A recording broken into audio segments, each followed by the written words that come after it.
한 여군의 머리채를 잡아 끌면서 짐이나 옮겨 이년아 넌 뭐하는 년이냐? 라고 폭언을 했던 해병대 중령이 알고 보니 그녀가 감찰을 나온 대령임이 밝혀지면서 펼쳐지는 이야기입니다.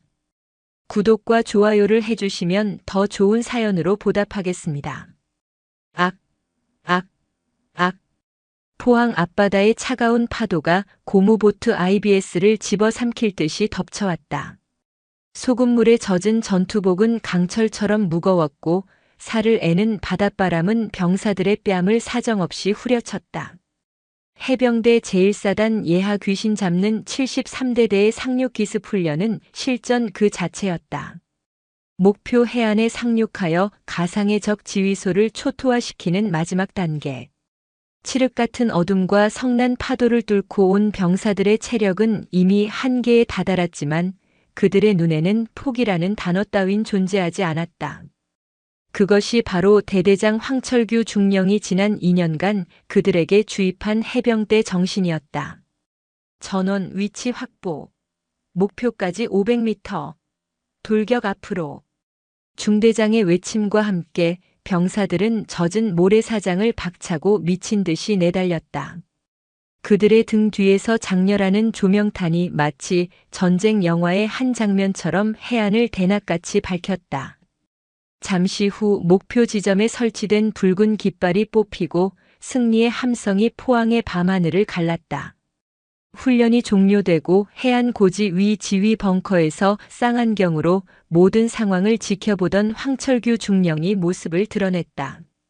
한치의 흐트러짐도 없는 전투복, 날카롭게 달인 팔강모 아래로 번뜩이는 매서운 눈빛은 그가 왜 살아있는 귀신으로 불리는지를 증명했다. 그의 붉은 명찰은 단순한 이름표가 아니라 부대원들에게는 공포와 경외의 상징이었다. 그는 만족스러운 표정 대신 매처럼 날카로운 눈으로 훈련 결과를 훑었다. 황 중령에게 훈련의 성공은 당연한 결과일 뿐 과정의 완벽함만이 유일한 평가 기준이었다. 그의 시선이 목표 지점보다 5m가량 못 미친 곳에 형성된 이중대의 엄폐 진지에 머물렀다. 이대위. 필승. 대대장님. 이제 갓 30을 넘긴 이중대장 이대위가 튀어나가듯 달려와 부동자세로 섰다. 황중령은 턱짓으로 엄폐 진지를 가리켰다. 저게 뭔가. 목표 지점과의 거리 5m. 엄폐 각도 3도 이탈. 실전이었으면 내 놈들 머리 위로 아군 포탄이 떨어졌을 거다. 고작 5m 3도 때문에 내 중대원 절반의 대가리가 날아갔다고. 알아들어? 죄송합니다. 즉시 시정하겠습니다. 즉시? 전투는 이미 끝났는데 즉시가 무슨 소용인가. 자네에겐 다음 기회가 있겠지만 죽은 해병에겐 다음 생이 있나? 그 빨간 명찰 달고 있을 자격이 있다고 생각하나? 황중령의 목소리는 나지막했지만 그 안에 담긴 냉기는 포항의 겨울 바람보다 차가웠다. 주변의 모든 소음이 사라진 듯 그의 질책만이 해안가에 울려 퍼졌다. 그는 이 대위의 가슴에 달린 붉은 명찰을 검지 손가락으로 툭 쳤다. 완벽하지 않으면 죽는다. 그게 해병이다. 내 대대에선 이 정도면 되겠지라는 안일함은 용납 못해. 알겠나? 명심하겠습니다. 황중령의 73대대는 그런 곳이었다. 그는 지난 2년간 대대장으로 부임하며 부대를 완전히 다른 조직으로 뜯어고쳤다. 낡은 관행과 무사한 일주일을 뿌리 뽑고 오직 실전과 승리라는 두 가지 목표 아래 모든 것을 복속시켰다. 그의 지휘 아래 73대대는 사단 내 각종 경연대회에서 최우수 부대 타이틀을 휩쓸었고 해병대 사령부 전체에서도 가장 전투력이 강한 부대로 손꼽혔다. 장군들은 그의 추진력과 통솔력을 칭찬했고 동료들은 그의 독선적인 지위를 질투하거나 경외했다. 하지만 그 강철 같은 명성 아래 대대는 골마 터지기 직전이었다. 병사들은 살인적인 훈련과 끝없는 작업, 숨막히는 내무 생활 속에서 하루하루 버텨내고 있었다. 황중령의 완벽주의는 병사 개개인의 인격과 사생활마저 통제의 대상으로 삼았고 작은 실수 하나 용납하지 않는 분위기는 부대 전체를 거대한 압력솥으로 만들었다. 하지만 그 어떤 불만도 밖으로 새어나가지 않았다. 황중령이 구축한 철저한 감시망과 내부 통제 시스템은 작은 균열조차 허용하지 않는 귀신 잡는 요새 그 자체였다. 그는 자신의 요새가 완벽하다고 믿어 의심치 않았다. 훈련을 마치고 복귀한 대대장실, 황중령은 흙먼지 하나 없이 정돈된 집무 책상에 앉아 훈련 결과 보고서를 검토하고 있었다. 그때 작전과장이 노크와 함께 다급한 표정으로 들어왔다. 대대장님, 사령부에서 급한 전문이 왔습니다. 뭔가? 황중령은 서류에서 눈을 떼지 않은 채 물었다. 그의 집중력을 방해하는 것은 극에 누구든 용납되지 않았다. 해병대 사령부 감찰실에서 정밀 진단을 나온다고 합니다.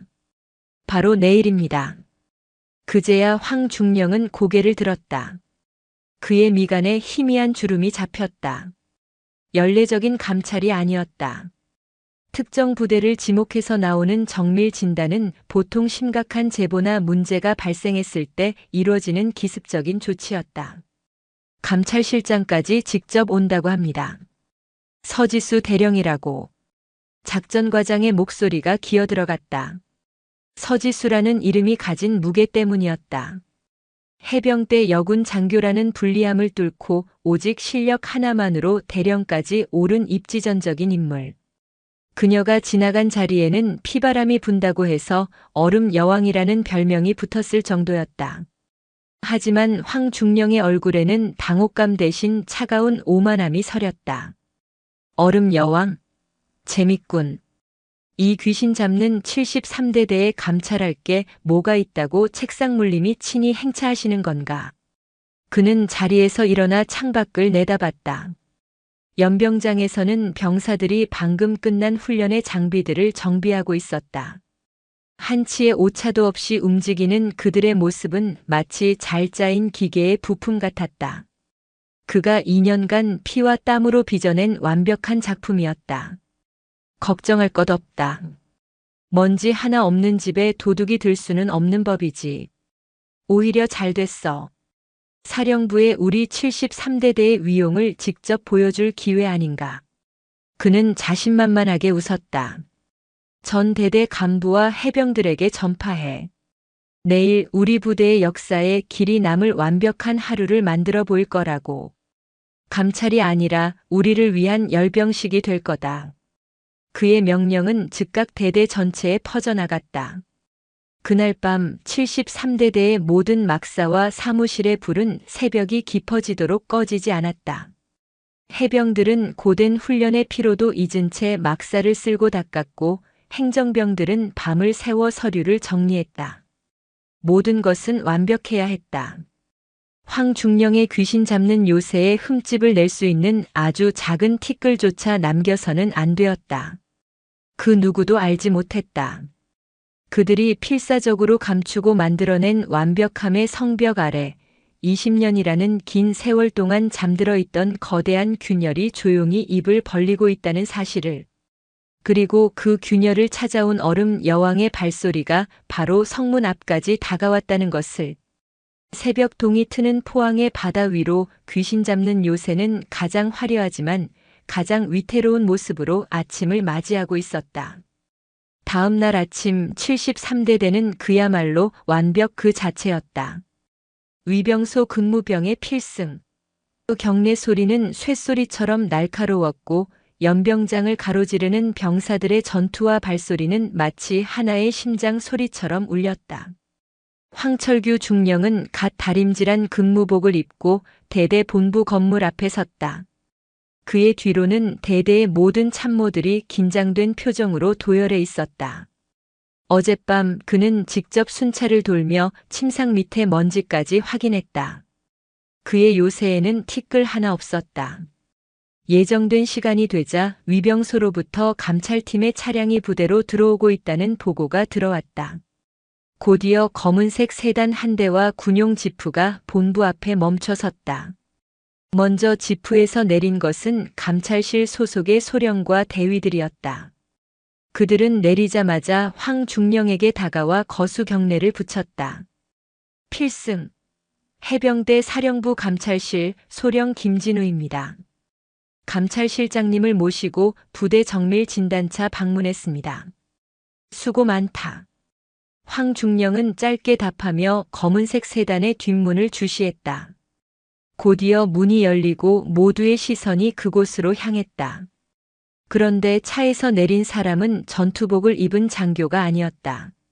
몸에 딱 붙는 세련된 검은색 정장 차림에 어깨까지 내려오는 긴 생머리를 단정하게 묶은 여성이었다.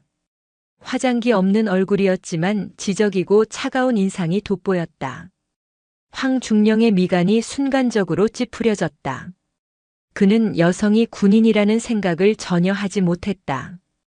감찰실에 소속된 고위 군무원이나 행정 직원일 것이라 지레 짐작했다. 높아야 5급, 6급 정도의 직원이 감히 상석인 뒷자리에 앉아있는 모습이 그의 눈에는 군기가 빠진 행동으로 비쳤다.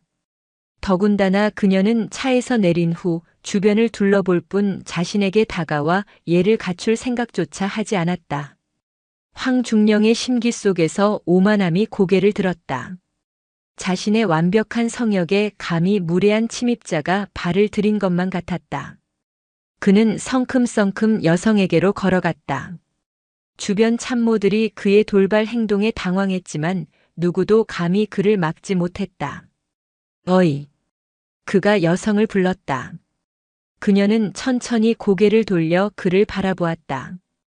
감정의 동요가 전혀 없는 깊이를 알 수 없는 차가운 눈빛이었다. 하지만 황중령은 그 눈빛의 의미를 알아채지 못했다. 계집년이 짐이나 옮기지 멀뚱히 서서 뭐하고 있어. 그의 입에서 나온 모욕적인 언사에 주변 공기가 순간적으로 얼어붙었다. 김소령을 비롯한 감찰팀 장교들의 얼굴은 사색이 되었다. 하지만 황중령은 멈추지 않았다. 그는 여성의 긴 머리카락을 보며 비아냥거렸다. 머리는 또 왜 이렇게 길어? 여기가 어디라고 이런 꼴로 돌아다녀? 그 말과 함께 누구도 예상치 못한 일이 벌어졌다. 황중령이 거칠게 손을 뻗어 그녀의 머리채를 움켜쥔 것이다. 부드러운 머리카락이 그의 투박한 소나기 안에서 구겨졌다. 악! 짧은 비명 소리조차 없었다.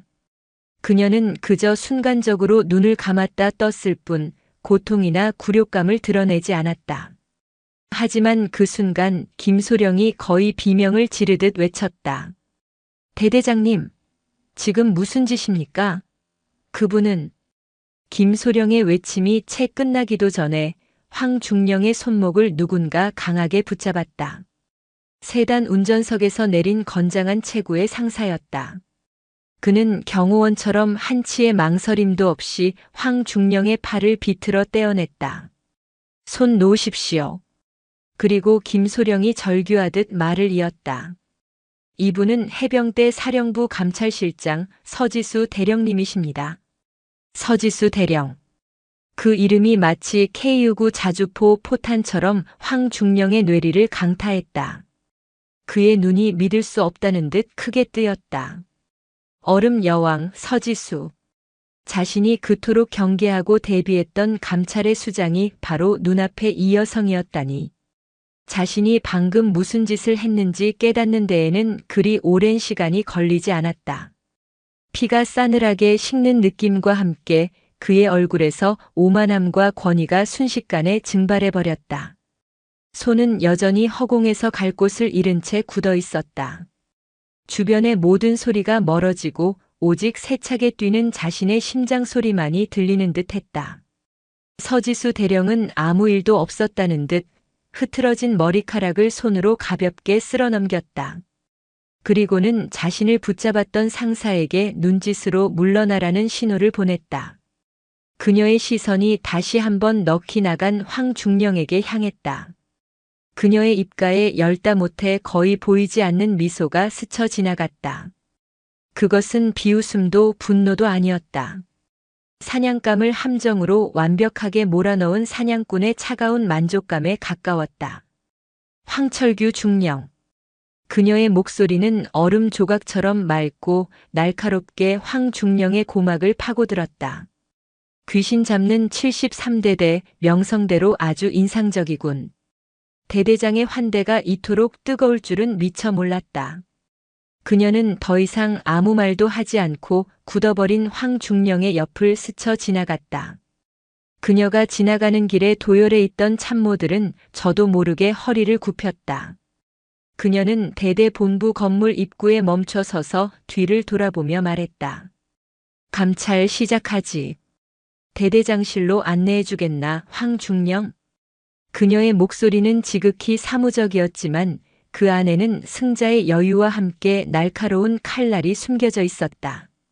황철규 중령은 간신히 정신을 차리고 뻣뻣하게 굳은 몸을 움직였다. 이제 상황은 돌이킬 수 없었다. 감찰은 시작되기도 전에 끝난 것이나 다름없었다. 아니, 이것은 감찰이 아니었다. 그의 오만한 요새를 무너뜨리기 위해 찾아온 얼음 여왕의 무자비한 상륙 작전의 서막이었다.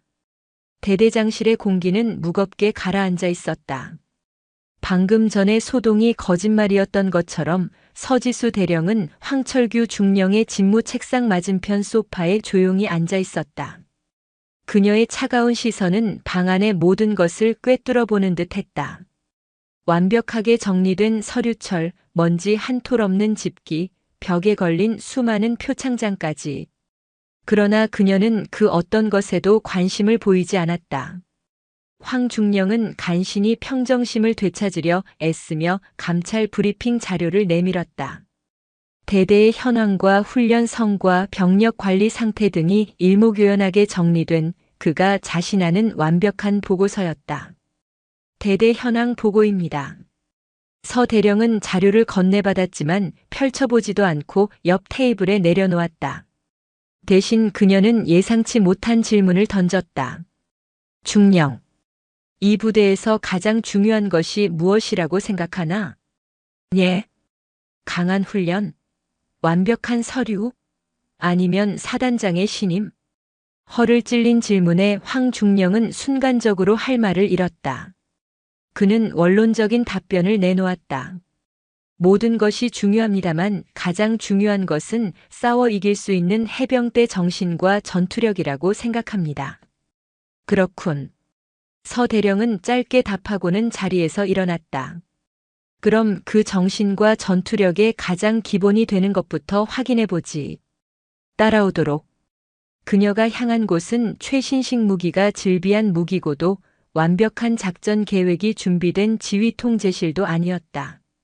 본부 건물 1층 구석, 사람들의 발길이 거의 닿지 않는 곳에 놓인 낡은 철제함이었다. 바로 마음의 편지함이었다. 함 위에는 언제 마지막으로 열었는지 모를 만큼 뽀얀 먼지가 쌓여 있었고 편지를 넣는 투입구는 녹이 슬어 있었다. 열어보지. 인사과장이 당황하며 열쇠를 가져와 자물쇠를 열었다. 삐걱 소리를 내며 열린 함 내부는 텅 비어 있었다. 그 흔한 익명의 투서 한 장 없었다. 황중령은 이것이야말로 병사들의 불만이 없다는 증거라고 생각하며 으쓱했다. 보시는 바와 같이 우리 대대 해병들은 부대 생활에 매우 만족하고 있습니다. 그의 말이 끝나기 무섭게 서 대령이 차갑게 받아쳤다. 만족하는 게 아니라 포기한 거겠지. 해병은 말이 없는 것이 아니라 할 말을 잃어버린 것일 테니. 목소리를 내봤자 아무것도 바뀌지 않는다는 것을 알거나 혹은 목소리를 낸 대가가 두려워서일 것이다. 텅 빈 편지한 만큼 부대의 심각한 상태를 보여주는 증거는 없다. 그녀는 손가락으로 함 안쪽 바닥을 훑었다. 그녀의 하얀 손가락 끝에 검은 먼지가 묻어나왔다. 먼지가 이 정도면 최소 반년은 아무도 열어보지 않았다는 뜻이군.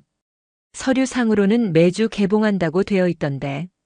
황중령의 얼굴이 딱딱하게 굳었다. 그녀는 시작부터 그의 완벽한 요새의 가장 약한 고리를 정확하게 찾아내고 있었다. 다음으로 그녀가 향한 곳은 식당이었다. 점심시간이 되기 전이었지만 취사병들은 긴장된 상태로 재료를 손질하고 있었다. 서 대령은 그날의 식단표를 훑어본 후 곧장 부식 창고로 들어갔다. 그녀는 장부를 들고 온 보급관에게 몇 가지 품목의 재고를 직접 확인해 보자고 했다. 오늘 점심 메뉴에 포함된 돼지고기 장부상으로는 100kg이 입고되었고 오늘 80kg을 사용하게 되어 있군. 남은 재고가 20kg이 맞는지 확인해 보겠다. 보급관의 얼굴이 하얗게 질렸다. 냉동고 문이 열리고 저울에 남은 고기를 달아보자 정확히 12kg밖에 되지 않았다. 사라진 8kg. 누군가 중간에서 빼돌린 것이 명백했다. 서 대령은 보급관을 추궁하지 않았다. 대신 굳어있는 황중령을 돌아보며 나지막이 말했다. 해병들은 나라를 지키기 위해 청춘을 바치고 있는데 그들의 입으로 들어가야 할 고기는 어디로 사라진 건가 중령. 이런 부대가 과연 싸울 힘이 있을까? 그녀의 감찰은 이런 식이었다. 장비의 성능이나 서류의 완벽함이 아닌 가장 기본적인 것, 해병들의 목소리와 먹는 것, 즉 부대에 보이지 않는 균열을 집요하게 파고들었다. 그녀가 가는 곳마다 황중령이 애써 덮어두었던 문제들이 하나씩 터져나왔다. 오후가 되자 황중령은 완전히 자신의 페이스를 잃었다. 아침에 그 오만하고 자신만만했던 모습은 온데간데 없었다. 그는 서지수라는 여성이 단순히 감찰을 하러 온 것이 아니라는 것을 깨달았다. 그녀는 처음부터 무언가 명확한 목표를 가지고 자신을 찾아왔다. 감찰팀이 각 처부의 서류를 검토하는 동안 서 대령은 다시 황중령을 대대장실로 불렀다. 창밖은 어느새 땅거미가 지고 있었다. 그녀는 창가에 서서 어두워지는 포항 앞바다를 바라보다가 문득 혼잣말처럼 입을 열었다. 포항의 바닷바람도 매섭지만 백령도의 안개에 비할 바는 아니지. 그 짙은 안개 속에선 길뿐만 아니라 사람도 진실도 잃어버리기 쉬우니까. 그 순간 황중령의 심장이 쿵 하고 바닥으로 떨어지는 듯 했다. 백령도 안개. 그 단어들은 그의 뇌리 깊숙한 곳, 20년 동안 굳게 잠가두었던 판도라의 상자를 건드렸다. 눈앞에 섬광처럼 스쳐 지나가는 기억의 파편들. 짙은 해무 속에서 길을 잃었던 젊은 소대장 시절의 자신. 필사적으로 무언가를 외치던 어린 해병의 얼굴. 그리고 모든 것을 삼켜버렸던 안개와 차가운 파도 소리. 그는 저도 모르게 주먹을 꽉 쥐었다. 손바닥에 축축하게 땀이 배어나왔다. 아니야, 우연일 거야. 알 리가 없어. 그가 필사적으로 불안감을 억누르고 있을 때 서대령이 천천히 몸을 돌렸다. 그녀의 눈빛은 이전보다 훨씬 더 깊고 서늘해져 있었다. 황중령. 내일은 다른 서류를 좀 확인해야겠다. 어떤 서류를 말씀하시는 겁니까? 20년 전 백령도 유교단 예하 특정 해안소초의 작전 일지를 요청한다. 특히 해무가 가장 짙었던 그날 밤의 기록으로. 그것은 확인 사살이었다. 더 이상 우연이 아니었다. 그녀는 모든 것을 알고 찾아왔다.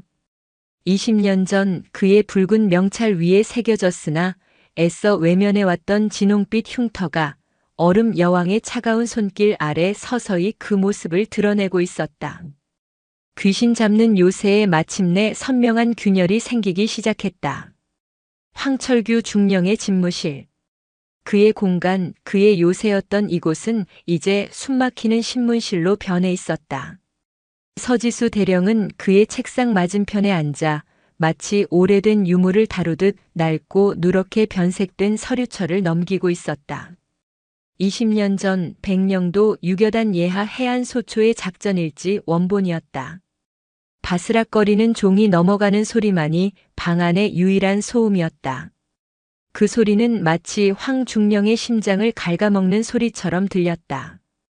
그는 자리에 앉아 있었지만 온몸의 신경이 칼날처럼 곤두서 있었다. 저 여자는 무엇을 찾고 있는가? 완벽하게 조작된 서류 위에서 대체 무엇을 읽어내려는 것인가. 그의 이마에 식은땀이 배어나왔다. 서 대령은 무미건조한 목소리로 작전 일지의 한 구절을 읽어내려갔다. 금일 22시 야간 해안 매복 작전 실시. 작전 인원 8명, 전원 이상 무. 그 문장을 듣는 순간 황중령의 눈앞에서 현재의 집무실 풍경이 비틀리며 사라졌다. 대신 짠내와 비릿한 갯내, 그리고 뼈속까지 스며드는 축축한 냉기가 온몸을 감쌌다. 20년 전 서해 최북단의 고독한 섬 백령도의 그날 밤이 망령처럼 되살아났다. 해병대 소위 황철규. 사관학교를 우등으로 졸업하고 스스로 원에서 가장 험난하다는 백령도에 배치된 그는 야망으로 들끓었다. 그의 눈에는 세상 모든 것이 자신을 증명해야 할 시험대처럼 보였다. 특히 수십 년간 바닷바람을 맞으며 잔뼈가 굵은 부사관들의 불신 어린 눈초리는 그의 자존심에 불을 지폈다. 그날 밤 섬은 집어삼킬 듯한 해무에 갇혔다. 가시거리는 5미터도 채 되지 않았고 지척에서 들려오는 파도 소리는 마치 괴수의 울음소리 같았다.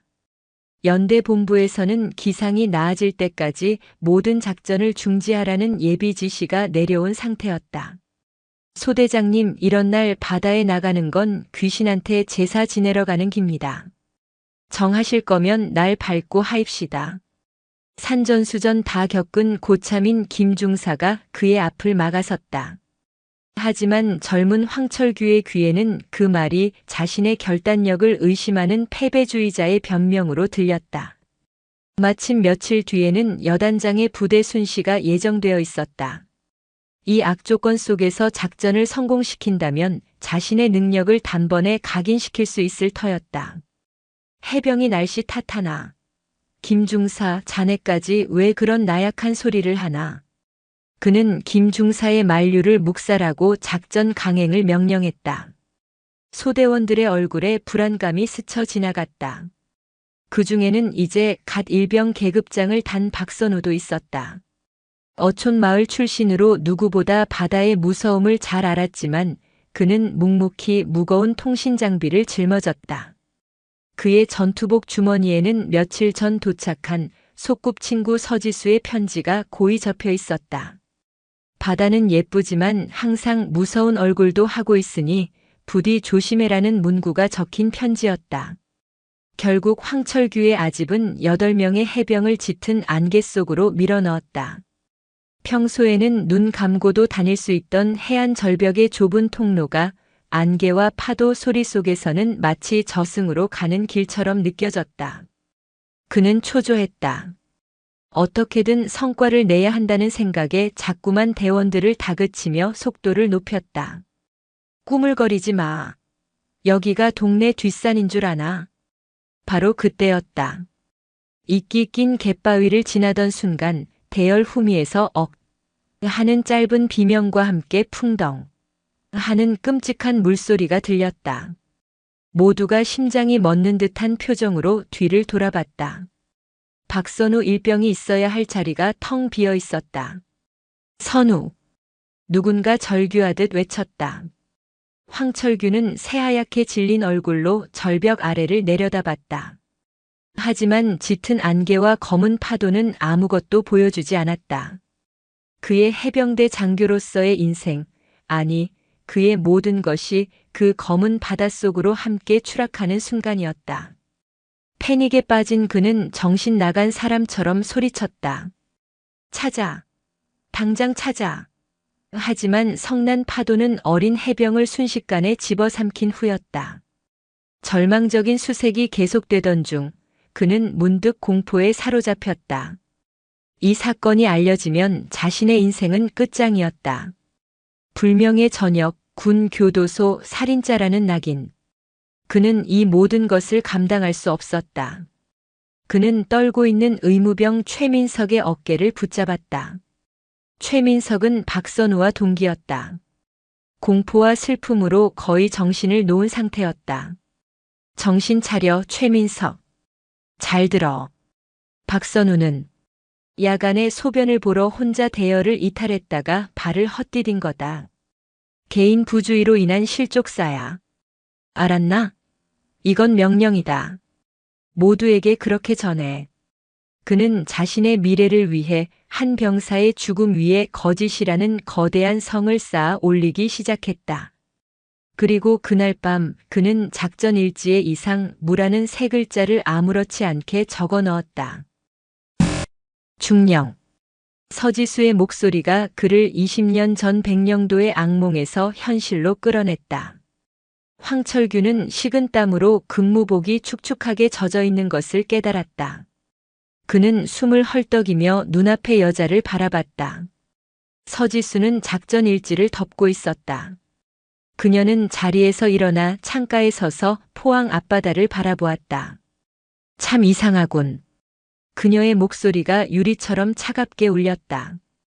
이 작전 일지에는 그날 밤의 파도 소리나 안개의 농도나 어린 해병의 마지막 비명 같은 건 전혀 기록되어 있지 않더군. 그것은 더 이상 암시가 아니었다. 심장을 도려내는 것처럼 정확하고 날카로운 공격이었다. 황철규는 깨달았다. 그녀는 모든 것을 알고 있다. 20년 전 안개 속의 망령이 복수의 화신이 되어 그의 눈앞에 서 있었다. 그의 강철 같던 심장이 모래성처럼 무너져 내리기 시작했다. 서지수가 떠나간 대대장실은 지옥의 연옥처럼 느껴졌다. 황철규는 더 이상 귀신 잡는 지휘관이 아니었다. 그는 덫에 걸린 맹수처럼 방 안을 서성거렸다. 그의 머릿속은 온통 서지수가 어떻게 모든 것을 알게 되었을까에 대한 의문과 공포로 가득 찼다. 그녀는 이제 감찰실장이 아니라 친구의 죽음에 대한 진실을 파헤치기 위해 20년을 기다린 복수자였다. 그는 벽에 걸린 자신의 수많은 표창장과 훈장을 보았다. 한때는 자랑이었던 그것들이 이제는 자신의 거짓된 삶을 조롱하는 징표처럼 보였다. 이대로 무너질 수는 없었다. 그는 책상 서랍을 뒤져 위스키 병을 꺼내 단숨에 몇 모금을 들이켰다. 독한 술이 목을 태우고 내려가자 혼란스럽던 머리가 조금씩 냉정함을 되찾기 시작했다. 증거가 없어. 저 여자가 아무리 모든 것을 안다고 해도 증거 없이는 나를 무너뜨릴 수 없어. 그는 당시의 작전 일지와 사고 보고서를 떠올렸다. 모든 것은 완벽하게 조작되었다. 문제는 증인이었다. 그날의 진실을 알고 있는 유일한 사람. 당시 의무병이었던 최민석. 그가 입을 열면 모든 것이 끝장이었다. 황철규는 컴퓨터를 켜고 군 내부망이 아닌 어둠의 경로를 통해 사람을 찾기 시작했다. 수소문 끝에 그는 전역 후 고향인 남해의 작은 항구 도시에서 어부로 살아가고 있는 최민석의 연락처를 알아냈다. 그 같은 시각 남해의 한 작은 포구에서 최민석은 그날 잡은 생선을 손질하고 있었다. 거친 바닷일로 그의 얼굴과 손은 검게 그을리고 주름져 있었다. 20년 전 그날의 기억은 그에게 지워지지 않는 흉터로 남아 있었다. 그는 종종 안개 낀 날이면 악몽을 꾸었고 죄책감에 시달렸다. 그는 어쩌면 속죄하는 마음으로 평생 바다에 기대어 살아가고 있는지도 몰랐다. 그때 그의 낡은 휴대폰이 울렸다. 모르는 번호였다. 여보시오? 나다. 황철규. 수화기 너머로 들려오는 이름에 최민석의 심장이 쿵 하고 내려앉았다. 20년 만에 듣는 목소리였지만 그는 단번에 알아챌 수 있었다. 그의 인생을 송두리째 바꿔놓은 그날의 소대장. 잘 지내는 모양이군. 목소리가 좋은 걸 보니. 황철규는 아무렇지 않은 듯 말을 이어갔다. 그는 옛 전우를 챙기는 것처럼 다정한 말투로 안부를 물었지만 그 안에는 서늘한 의도가 숨겨져 있었다. 다름이 아니라 그냥 옛날 생각도 나고 해서 연락했다. 우리가 좀 잊기 힘든 일을 같이 겪지 않았나. 자네도 고생 많았지. 그래서 내가 옛정을 생각해서 작은 성의를 좀 표하고 싶은데 배도 낡았을 거고 최민석은 아무 말도 할 수 없었다. 성이라는 단어가 그의 귀에는 입막음용돈으로 들렸다. 그는 떨리는 목소리로 간신히 대답했다. 괜찮습니다. 전 다 잊었습니다. 잊었으면 더 좋고. 그래, 그렇게 아무 일도 없었던 것처럼 조용히 사는 게 우리 모두에게 좋은 일이다. 조만간 한번 보자고. 전화는 일방적으로 끊겼다. 최민석은 생선 비린내와 땀으로 축축해진 손으로 휴대폰을 쥔 채 한참을 앉아 있었다. 묻어두었던 과거가 악몽이 다시 그의 배에 오르기 시작했다. 한편 황철규는 최민석이 자신의 통제하에 들어왔다고 생각하며 안도의 한숨을 내쉬었다. 하지만 그의 안도감은 오래가지 못했다. 서지수 대령이 그를 다시 호출했다. 이번에 그녀가 기다리고 있던 곳은 대대장실이 아닌 작은 회의실이었다. 테이블 위에는 서류 몇 장과 낡고 작은 스케치북 한 권이 놓여 있었다. 황철규는 자리에 앉지 못한 채 뻣뻣하게 서 있었다. 서지수는 의자에 앉으라는 말 대신 스케치북을 그의 앞으로 밀었다. 스케치북에는 백령도의 풍경이 연필로 섬세하게 그려져 있었다. 거친 파도, 날아가는 갈매기, 해안 초소의 모습, 그리고 마지막 장에는 활짝 웃는 젊은 여성의 얼굴이 그려져 있었다. 서툰 솜씨였지만 그림 속 여인은 놀랍도록 젊은 시절의 서지수를 닮아 있었다. 모든 그림의 하단에는 P, S, W라는 작은 이니셜이 새겨져 있었다. 선우는 그림에 재능이 있었지. 서지수의 목소리는 얼음장처럼 차가웠다. 이건 입대하기 전에 마지막으로 내게 선물로 줬던 스케치북이다. 언젠가 제대하면 세상의 모든 바다를 그려보고 싶다고 했었지. 황철규의 눈앞이 아찔해졌다. 모든 퍼즐 조각이 맞춰졌다. 그녀가 왜 이토록 집요하게 자신을 파고들었는지. 이것은 군의 비리를 파헤치는 감찰이 아니었다. 가장 소중한 친구의 복수를 위한 한 여자의 20년에 걸친 처절한 추적이었다. 내 친구 박선우는 개인 부주의로 죽을 만큼 어리석은 녀석이 아니었다. 누구보다 바다를 사랑했지만 동시에 누구보다 바다를 두려워할 줄 아는 녀석이었지. 그녀는 자리에서 일어나 황철규에게로 다가왔다. 그녀의 눈빛은 이제 분노를 넘어선 깊이를 알 수 없는 슬픔과 결의로 가득 차 있었다. 나는 20년간 내 놈이 안개 속에 숨긴 진실을 찾아다녔다. 이제 그 안개를 걷어낼 시간이야. 황철규 중령. 선전포고였다. 더 이상 숨을 곳도 물러설 곳도 없었다. 황철규가 망연자실한 표정으로 회의실을 비틀거리며 걸어 나왔을 때 그의 휴대폰이 세차게 울렸다. 발신자는 최민석이었다. 그의 목소리는 거의 울먹이고 있었다. 연락하지 마십시오. 중령님 방금 사령부에서 사람들이 다녀갔습니다. 제 아내와 아이들까지 보고 갔습니다. 황철규의 피가 차갑게 식었다. 그녀는 언제나 자신보다 한 발, 아니 10발은 앞서 있었다. 황철규의 세계는 맹렬한 속도로 붕괴하고 있었다. 서지수가 최민석에게 먼저 접촉했다는 사실은 그녀가 이미 모든 것을 알고 있으며 이제 마지막 포위망을 좁혀오고 있음을 의미했다. 그는 자신의 사무실에서 미친 사람처럼 서성거렸다. 이성과 냉철함으로 쌓아 올렸던 귀신 잡는 요새는 이제 공포와 절망이라는 거대한 파도 앞에 속수무책으로 침식당하고 있었다. 그는 다시 최민석에게 전화를 걸었다. 이번에는 회유나 위장이 아니었다. 그의 목소리에는 노골적인 협박과 살기가 가득했다. 최민석, 정신 똑바로 차리고 들어. 그 계집이 뭐라고 하든 넌 아무것도 모르는 거야. 20년 전 일이라 기억이 안 난다고 해. 만약 헛소리를 짓거렸다간 나 혼자 죽지 않아. 그는 거기서 멈추지 않고 넘어서는 안 될 선을 넘었다. 내 자식들 그 통통배 타고 나갔다가 무사히 돌아오길 바라야 할 거다. 남의 바다가 얼마나 무서운지 너보다 내가 더 잘 알 텐데. 수화기 너머로 최민석의 거친 숨소리가 들려왔다. 황철규는 자신이 더러운 협박범으로 전락했다는 자각도 하지 못한 채 오직 살아남아야 한다는 본능만으로 움직이고 있었다. 그는 몰랐다. 그 통화 내용이 서지수의 지시를 받은 감찰실 요원이 최민석에게 건네준 소형 녹음기에 고스란히 담기고 있다는 사실을. 사실 서지수의 추적은 20년 전부터 시작되었다. 친구의 장례식을 치른 후 그녀는 선우의 유품 속에서 마지막 편지를 발견했다. 지수야, 우리 소대장님은 정말 대단한 분 같아. 하지만 가끔은 너무 무서워. 꼭 무언가에 쫓기는 사람처럼 우리를 몰아붙이거든.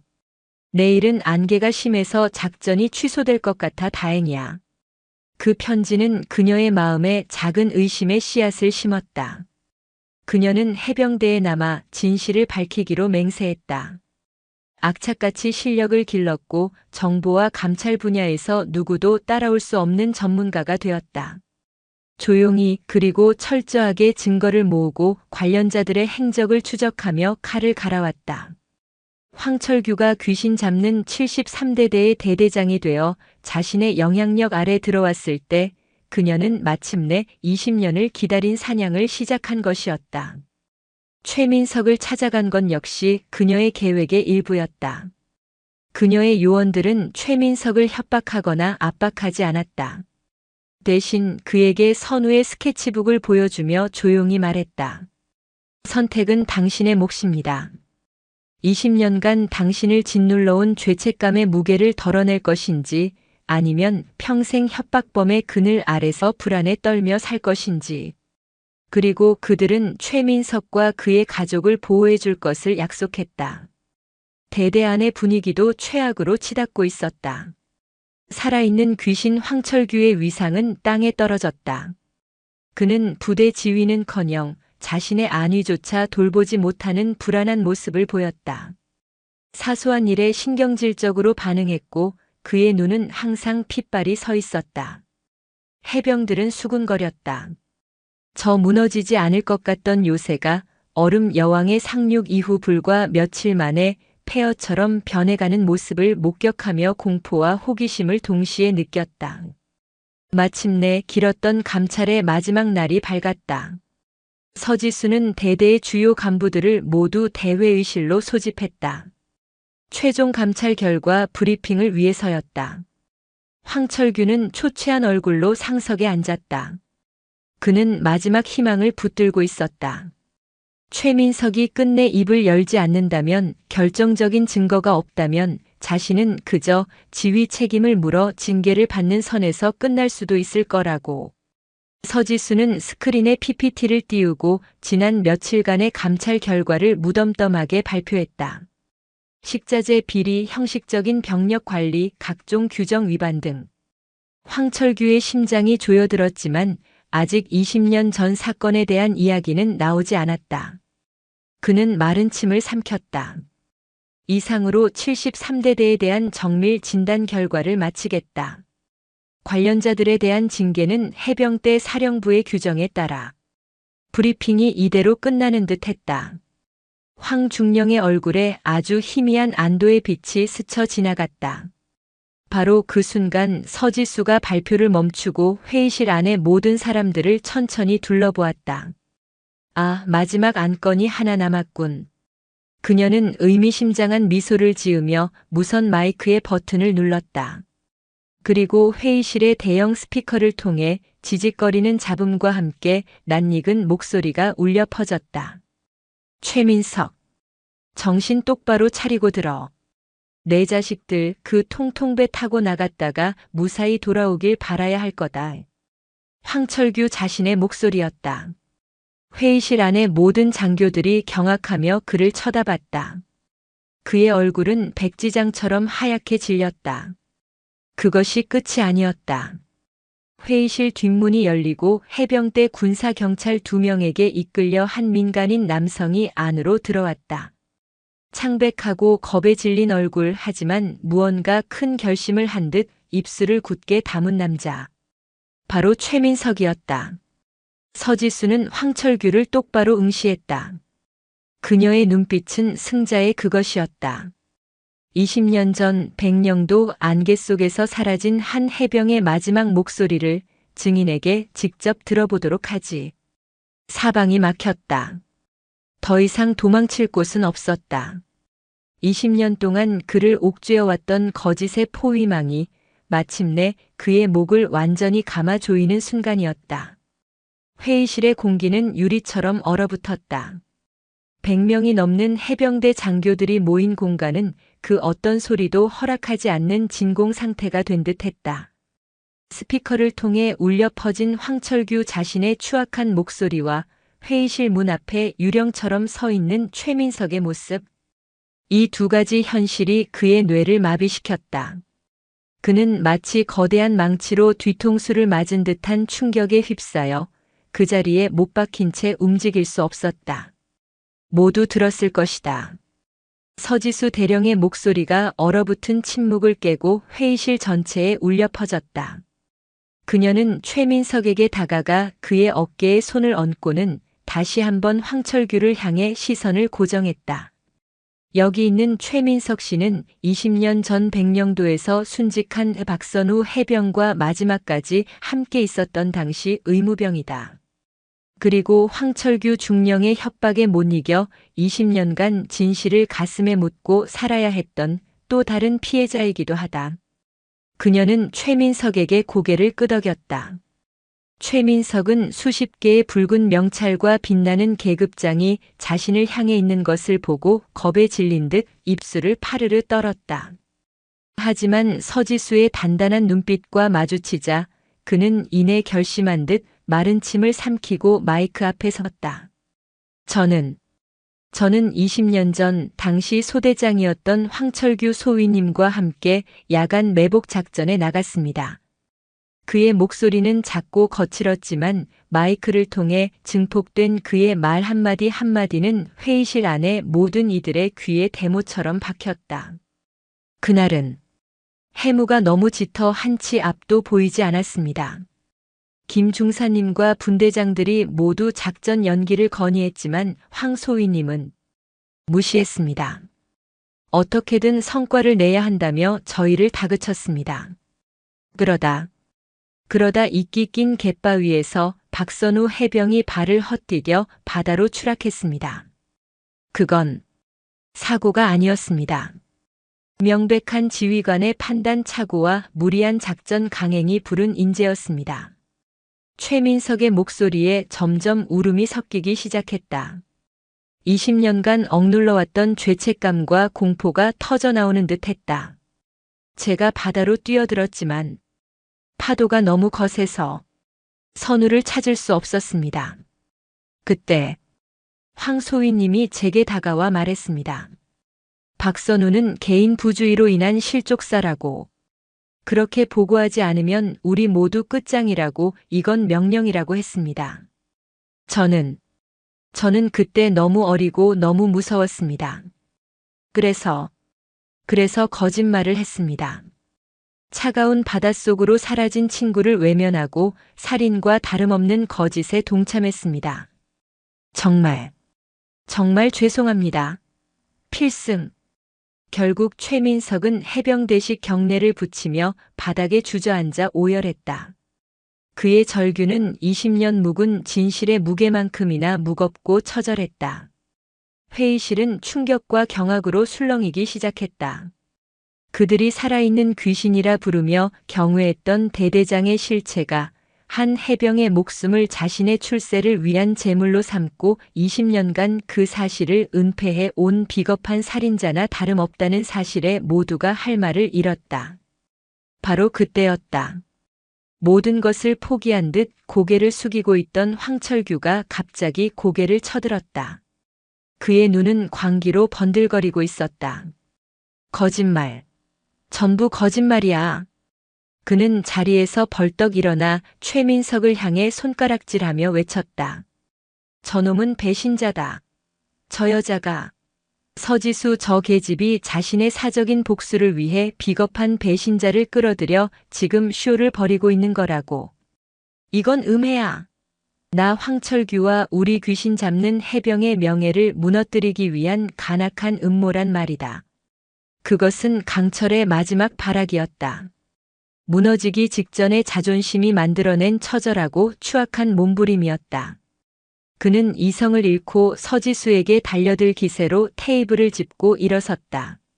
하지만 서지수는 눈 하나 깜짝하지 않았다. 그녀는 오히려 그런 그를 가여운 눈으로 바라보며 나지막이 말했다. 음모라고? 좋다 중령. 그럼 이것도 음모인지 한번 보시지. 그녀는 리모컨 버튼을 눌렀다. 스크린의 화면이 바뀌며 은행 거래 내역서 한 장이 화면을 가득 채웠다. 그것은 황철규의 차명 계좌에서 최민석의 계좌로 거액의 돈이 송금되려다 실패한 기록이었다. 성이라고 포장했던 그의 입막음용 뇌물의 명백한 증거였다. 이것도 부족한가? 화면이 다시 바뀌었다. 20년 전 박선우 해병이 친구였던 그녀에게 보냈던 마지막 편지의 일부가 확대되어 나타났다. 지수야, 우리 소대장님은 정말 대단한 분 같아. 하지만 가끔은 너무 무서워. 꼭 무언가에 쫓기는 사람처럼 우리를 몰아붙이거든. 내일은 안개가 심해서 작전이 취소될 것 같아 다행이야. 황철규의 얼굴이 하얗게 질렸다. 서지수는 마지막 결정타를 날렸다. 화면이 바뀌자 스크린에는 연필로 그린 젊은 여성의 초상화가 나타났다. 서툰 솜씨였지만 그림 속 여인은 놀랍도록 젊은 시절의 서지수를 닮아 있었다. 이 얼굴을 그린 내 친구가 과연 개인 부주의로 죽을 만큼 어리석었다고 생각하나 황철규 중령. 그 순간 황철규의 내면에서 무언가 툭 하고 끊어지는 소리가 났다. 20년간 그를 지탱해왔던 거짓과 오만, 강철 같던 자존심의 갑옷이 완전히 박살나고 그 안에 숨어있던 것 많고 나약한 23살의 청년이 튀어나왔다. 그는 알 수 없는 신음을 내뱉으며 머리를 감싸쥐었다. 박선우의 얼굴이 눈앞에 선명하게 떠올랐다. 그림 그리기를 좋아하고 휴가 때 만나자며 웃던 그 순박한 얼굴. 그는 그 얼굴을 차가운 바닷속에 수장시키고 자신의 욕망을 향해 달려왔다. 으아악! 황철규는 짐승 같은 괴성을 지르며 그 자리에 무너져 내렸다. 그는 바닥에 무릎을 꿇고 어린아이처럼 통곡하기 시작했다. 내가 죽였어. 내가 선우를 죽였습니다. 무서웠습니다. 내 해병대 인생이 끝장날까봐 너무 무서웠습니다. 그래서 내가 잘못했습니다. 내가 잘못했습니다. 한때 전군 제1의 지휘관이라 불렸던 귀신 잡는 해병 황철규는 그렇게 자신의 부하들 앞에서 20년 만에 진실을 자백하며 처참하게 무너져 내렸다. 그의 울음소리가 회의실을 가득 채우는 동안 회의실 뒷문이 다시 열리고 해병대 군사경찰들이 안으로 들어왔다. 그들의 손에는 차가운 금속성의 수갑이 들려 있었다. 한 헌병이 다가와 무너져 있는 그의 가슴에서 황철규라는 이름이 새겨진 붉은 명찰을 거칠게 뜯어냈다.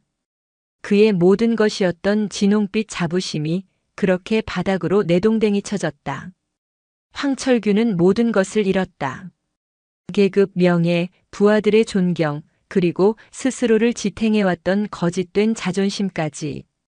그는 이제 귀신 잡는 73대대의 대대장이 아닌 한 해병의 죽음을 묵살한 파렴치한 피의자일 뿐이었다.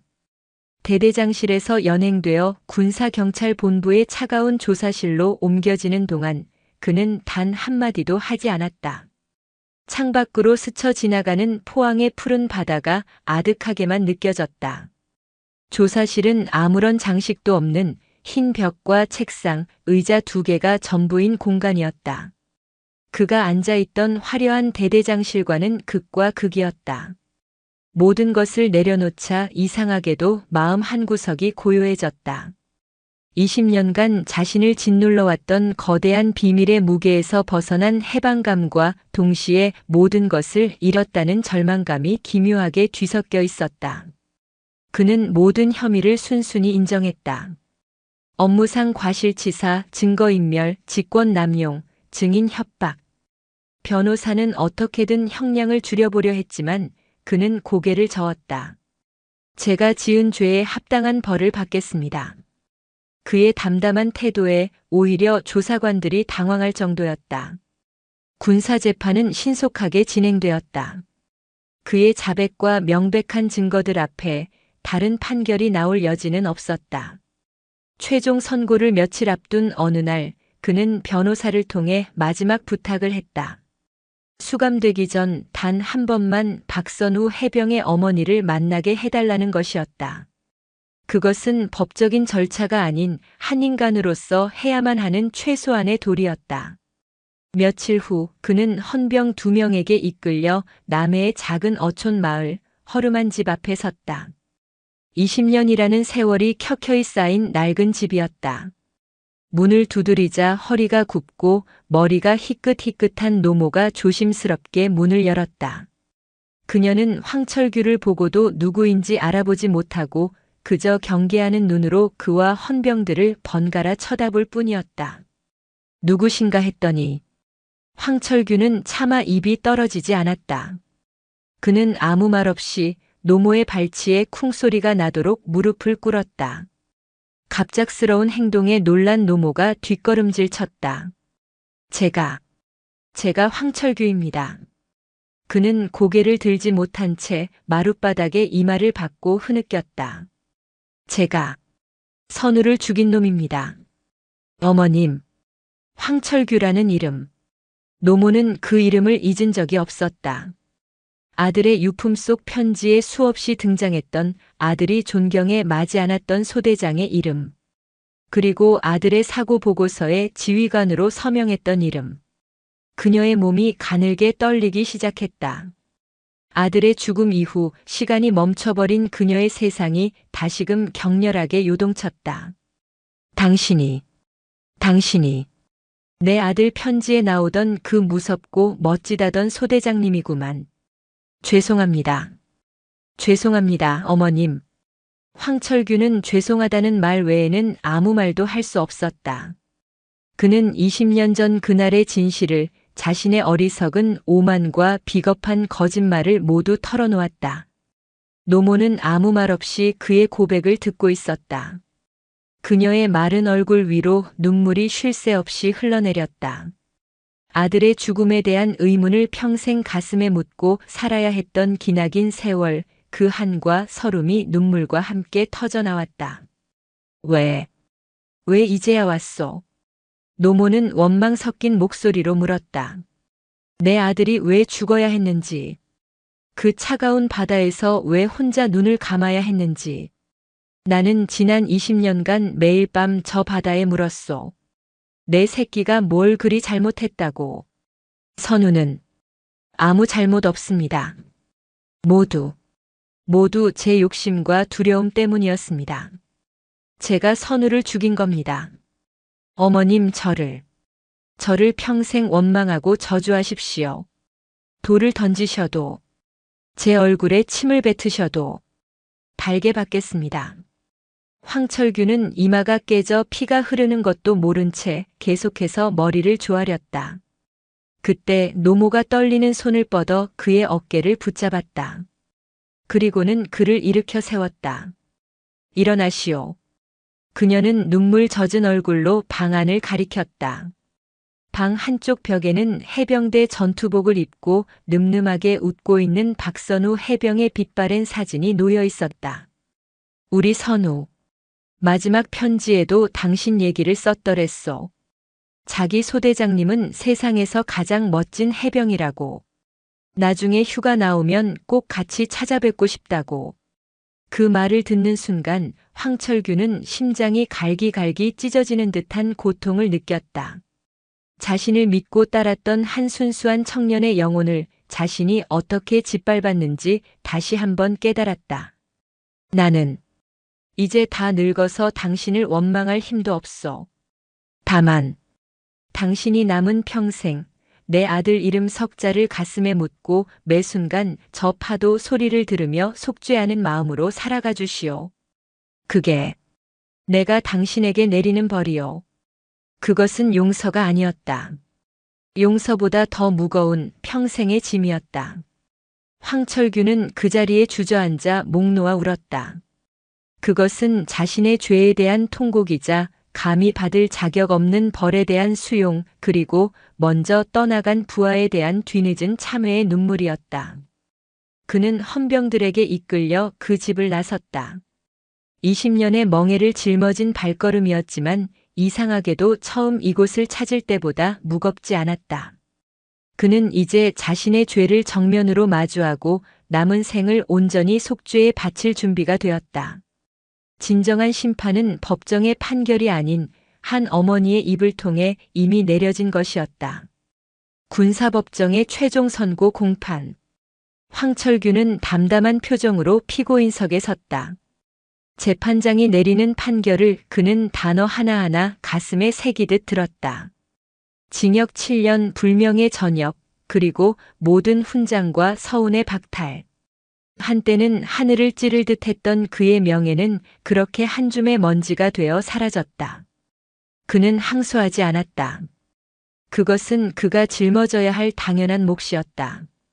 황철규라는 거대한 폭풍이 지나간 73대대에는 새로운 바람이 불기 시작했다. 후임으로 부임한 새로운 대대장은 강압적인 통솔 대신 소통과 자유를 중시하는 인물이었다. 살얼음판 같던 부대 분위기가 점차 부드럽게 녹아내렸다. 해병들의 얼굴에는 웃음이 되살아났고 간부들은 더 이상 실적에 대한 압박에 시달리지 않았다. 황중령 시절 거미줄만 쳐있던 마음의 편지함에는 이제 병사들의 건의와 고충이 담긴 편지들이 하나둘 쌓이기 시작했다. 귀신 잡는 요새가 무너진 자리에 비로소 사람이 숨 쉴 수 있는 공간이 생겨난 것이다. 그리고 몇 달 후 해병대 사령부에서는 조용하지만 의미 있는 변화가 일어났다. 서지수 대령의 집무실로 사령관의 호출 명령이 떨어졌다. 긴장된 표정의 그녀가 사령관실의 문을 열자 그곳에는 해병대의 주요 장성들이 모두 모여 있었다. 사령관은 엄숙한 표정으로 그녀를 바라보며 말했다. 서지수 대령. 그대는 이번 사건을 통해 해병대의 가장 아픈 환부를 도려내고 썩은 뿌리를 잘라내는데 혁혁한 공을 세웠다. 이는 단순히 한 명의 부패한 지휘관을 처벌한 것을 넘어 우리 해병대가 나아가야 할 올바른 방향을 제시한 것이다. 그는 옆에 있던 부관이 들고 온 벨벳 상자를 열었다. 그 안에는 영롱하게 빛나는 별 장군의 계급장이 놓여 있었다. 이에 대한민국 해병대는 서지수 대령을 준장으로 진급시키고 해병대 개혁의 선봉에 설 중책을 맡기고자 한다. 회의실 안에 있던 모든 장성들이 일어나 박수를 쳤다. 여군, 그것도 해병대에서 여성 장군이 탄생하는 것은 역사적인 순간이었다. 서지수는 필승. 경례를 붙이며 벅차오르는 감정을 억눌렀다. 사령관이 직접 그녀의 어깨에 별을 달아주는 순간 그녀의 뇌리를 스친 것은 환희나 성취감이 아니었다. 그것은 20년간 그녀를 이끌어온 친구의 얼굴과 앞으로 자신이 짊어져야 할 더 무거운 책임감이었다. 진급식이 끝나고 며칠 후 그녀는 홀로 차를 몰아 국립대전현충원으로 향했다. 끝없이 펼쳐진 비석의 행렬. 그녀는 익숙하게 발걸음을 옮겨 해병 일병 박선우의 이름이 새겨진 차가운 비석 앞에 섰다. 그녀는 아무 말 없이 자신의 어깨에서 떼어낸 반짝이는 장군 계급장을 비석 위에 가만히 올려놓았다. 차가운 금속성의 별이 대리석 위에서 햇빛을 받아 눈부시게 빛났다. 선우야, 약속 지켰다. 너의 명예 내가 되찾아왔다. 그녀의 목소리가 바람에 실려 흩어졌다. 20년 만에 그녀는 비로소 친구의 죽음 앞에서 떳떳하게 설 수 있었다. 복수는 끝났다. 하지만 그녀는 알고 있었다. 이것이 끝이 아니라는 것을. 그녀는 더 이상 과거에 얽매이지 않았다. 비석 위에 놓인 별을 뒤로 하고 돌아서는 그녀의 눈은 이제 미래를 향하고 있었다. 그녀의 새로운 사명은 다시는 자신의 친구처럼 억울한 죽음이 나오지 않는 해병대를 만드는 것이었다. 거짓된 명예와 부조리한 관행이 아닌 진정한 전우애와 투명한 정의가 살아 숨쉬는 해병대를 만드는 것. 흉터를 딛고 솟아오른 별은 이전보다 훨씬 더 무거운 무게를 지녔지만 그만큼 더 밝고 단단하게 빛나고 있었다. 안개가 걷힌 현충원의 푸른 하늘 아래 새로운 사명을 짊어진 해병대 최초의 여성 야전 장군이 굳건한 발걸음으로 자신의 길을 향해 걸어가고 있었다. 그녀의 이야기는 이제 막 다시 시작되고 있었다. 그로부터 2년이라는 시간이 흘렀다. 강철 같던 요새가 무너진 자리에는 새로운 풀이 돋아났고 한 여인이 짊어진 별의 무게는 포항의 파도에 단련된 몽돌처럼 더욱 단단하고 영롱해졌다. 동해 바다를 가르며 나아가는 독도함의 광활한 비행갑판 위 한미연합 상륙훈련인 쌍용훈련의 열기가 최고조에 달하고 있었다. 수십 척의 함정과 수백 대의 상륙 돌격장갑차 그리고 하늘을 뒤덮은 해병대 항공기들이 일사불란하게 움직이며 거대한 입체 상륙작전을 펼치고 있었다. 그 거대한 오케스트라의 심장부인 함교 지휘통제실 해병대 제1사단 부사단장인 서지수 준장은 지휘석에 앉아 냉철한 눈으로 전장의 흐름을 읽고 있었다. 2년 전 해병대 역사를 새로 쓰며 별을 단 그녀는 이제 감찰이라는 날카로운 칼을 잠시 칼집에 넣고 야전 지휘관으로서 수천 명의 해병을 지휘하고 있었다. 그녀의 존재는 여전히 군내에서 파격이었다. 하지만 그녀가 보여준 탁월한 능력과 원칙에 기반한 리더십은 초반의 의구심과 텃세를 실력에 대한 존경으로 바꾸어 놓았다. 보고합니다. 훈련 상황.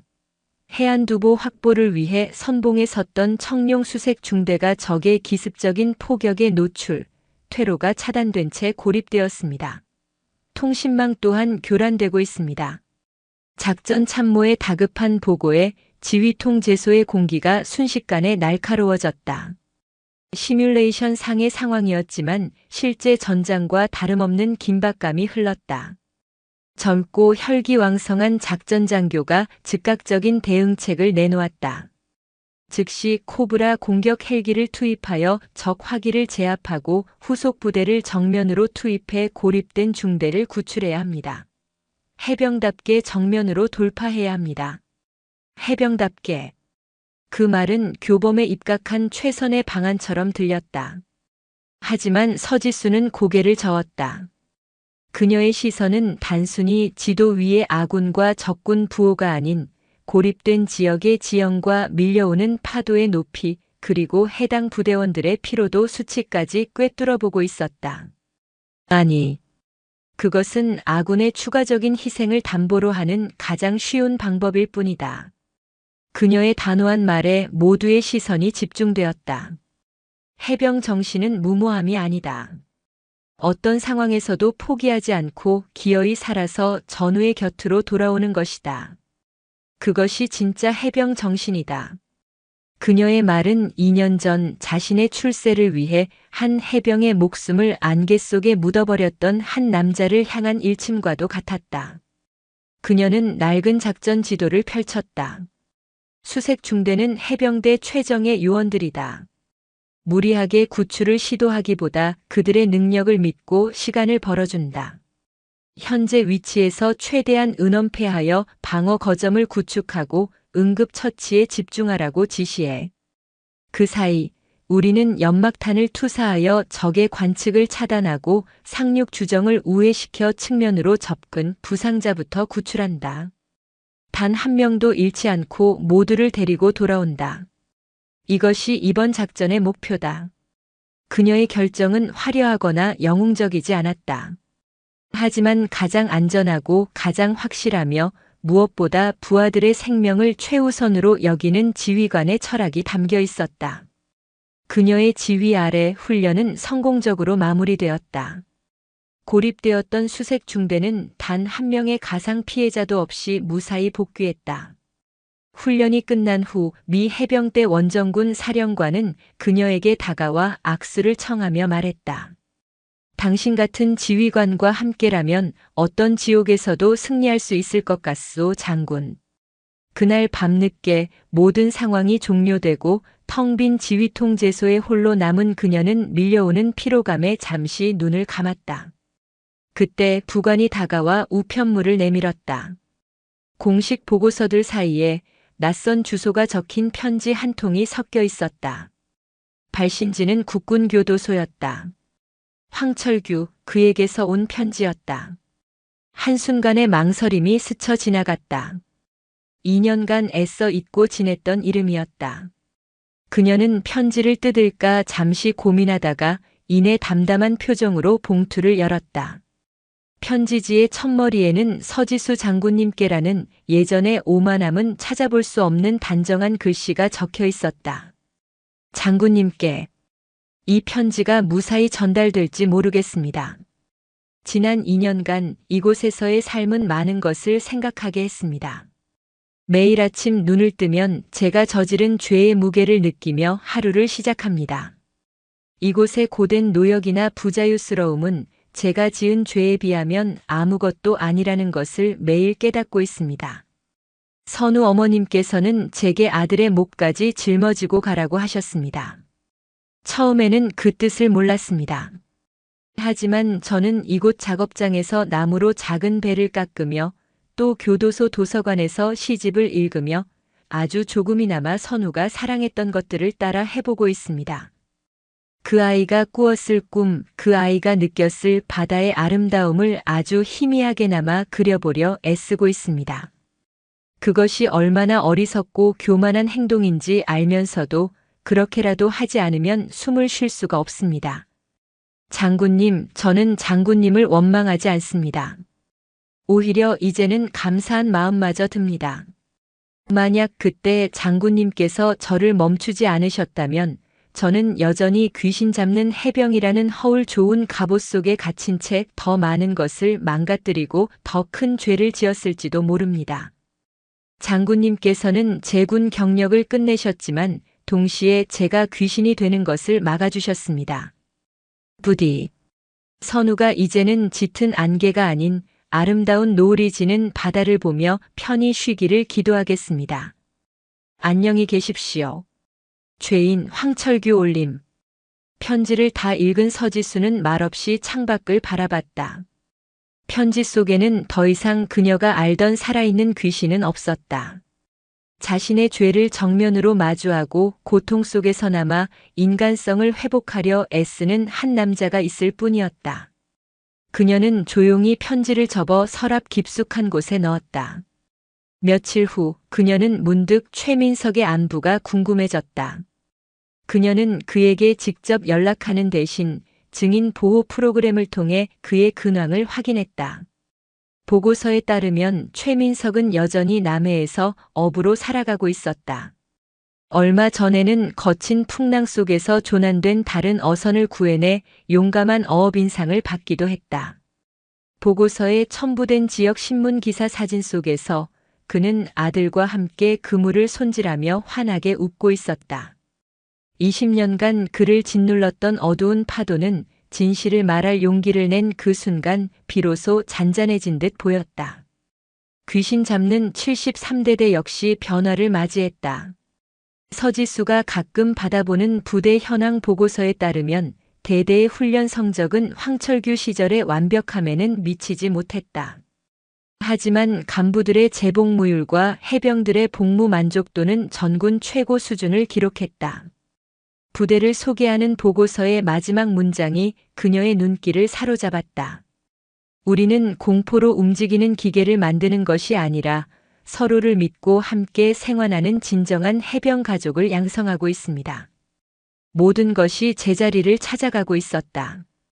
그녀가 일으킨 파문은 단순히 한 사람을 단죄하는 것에서 그치지 않고 많은 것을 변화시키고 새로운 싹을 틔우고 있었다. 훈련이 모두 끝나고 독도함은 포항으로 귀향하고 있었다. 서지수는 비행갑판에 홀로 서서 수평선을 바라보았다. 서쪽으로 기우는 해가 바다와 하늘을 온통 진홍빛으로 물들이고 있었다. 한때는 씻을 수 없는 상처와 거짓을 상징했던 그 붉은색이 이제는 하루를 마감하고 새로운 내일을 약속하는 장엄한 노을의 빛으로 그녀의 눈에 비쳤다. 그것은 희생과 헌신을 상징하는 해병대의 진홍빛 명찰과도 같은 색이었다. 그녀는 더 이상 동생의 스케치북을 보며 눈물 흘리지 않았고 황철규의 편지에 마음이 흔들리지도 않았다. 그녀의 시선은 이제 과거가 아닌 현재와 미래를 향해 있었다. 그녀의 사명은 이제 개인적인 복수를 넘어 저 수평선 너머에서 묵묵히 조국을 지키는 수많은 젊은 해병들이 더 이상 억울한 희생을 강요당하지 않는 진정한 명예와 전우애가 살아 숨쉬는 해병대를 만드는 것이 되었다. 그것이 먼저 떠나간 친구에게 바치는 진정한 추모이자 그녀 스스로가 별의 무게를 감당하는 방식이었다. 장군님, 포항에 거의 다 도착했습니다. 뒤에서 부관의 목소리가 들려왔다. 그녀는 진홍빛 수평선을 마지막으로 한번 돌아본 후 단호하게 몸을 돌렸다. 그래. 이제 시작이군. 그녀의 발걸음은 그 어느 때보다 단단하고 굳건했다. 한때 복수의 칼날 같았던 그녀의 존재는 이제 대한민국 해병대의 새로운 지평을 열어가는 든든한 등대가 되어 진홍의 수평선 위에서 빛나고 있었다. 오늘도 요지경 사연을 잘 들어주셔서 감사합니다.